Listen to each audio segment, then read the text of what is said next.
அஸ்ஸலாமு அலைக்கும். Welcome to channel. Ragi கோதுமை தோசை செய்ய ஸ்டார்ட் பண்ணலாம் ஃப்ரெண்ட்ஸ். 10 நிமிஷத்தில் செஞ்சிடலாம்.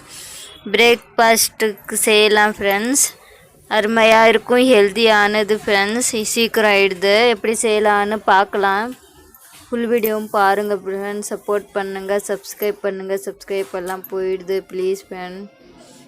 கோதுமை ராகி 1 கப்பு எடுத்திருக்கேன். ராகி மாவு ஜெல்லிச்சு வச்சுருக்கேன் ஃபில்டர் பண்ணி. கோதுமை மாவும் எடுத்திருக்கேன் 1 கப்பு, அதுவும் இன்னைக்கு ஃபில்டர் பண்ணி வச்சுருக்கேன் ஜெல்லிச்சு. ஒரு பாத்திரத்தில் எடுத்து பாருங்கள். எல்லாம் நான் மிக்ஸ் பண்ணிட்டேன்.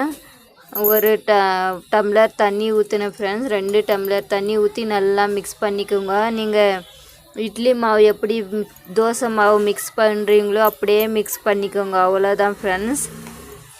தோசை மாவு மாதிரியே இதுவும் மிக்ஸ் பண்ணிக்கோங்க. நல்லா தண்ணி ஊற்றி கொஞ்சமாக உப்பு போட்டுக்கோங்க. உப்பு 1 ஸ்பூன் போட்டேன் நான்.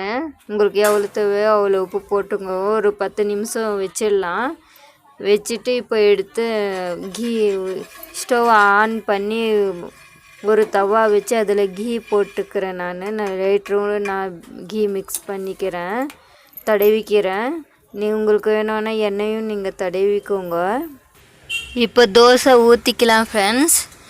ஊற்றி நல்லா திருப்பிக்கலாம். ரவுண்டு பாருங்கள், இப்படியே ரவுண்டாக திருப்பிக்கலாம். நல்லா இருக்குது ஃப்ரெண்ட்ஸ், அருமையாக இருந்துச்சு. கீ ஆட் பண்ணிக்கலாம். கீ ஆட் பண்ணிக்கிறேன் நான். மூடி வச்சிடலாம். ஒரு 5 நிமிஷம் மூடி வச்சிடலாம்.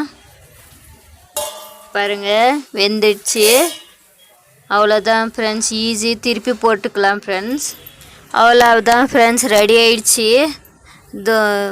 ராகி கேழ்வரகு ராகி கோதுமை தோசை ரெடி ஆயிடுச்சு ஃப்ரெண்ட்ஸ். ஹெல்த்தியானது ஃப்ரெண்ட்ஸ். சீக்கிரம் ஆயிடுது.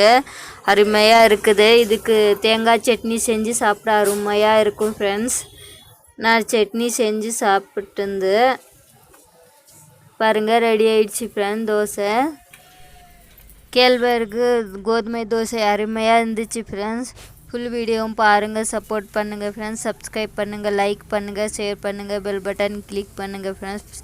சப்ஸ்கிரைப் ரொம்ப ஜாஸ்தி போயிடுது ஃப்ரெண்ட்ஸ். ப்ளீஸ் ஃப்ரெண்ட்ஸ், சப்ஸ்கிரைப் பண்ணி 2-3 நிமிஷம் பாருங்கள். நான் பண்ண அப்புறம் 1 மணி 2 மணி நேரம் விட்டு நீங்கள் சப்ஸ்கிரைப் பண்ணுங்கள். இல்லைன்னா உங்களதும் போயிடுது, எந்தும் போயிடுது, வேஸ்ட் ஆகுது ஃப்ரெண்ட்ஸ். ரொம்ப மனசு கஷ்டமாக இருக்குது.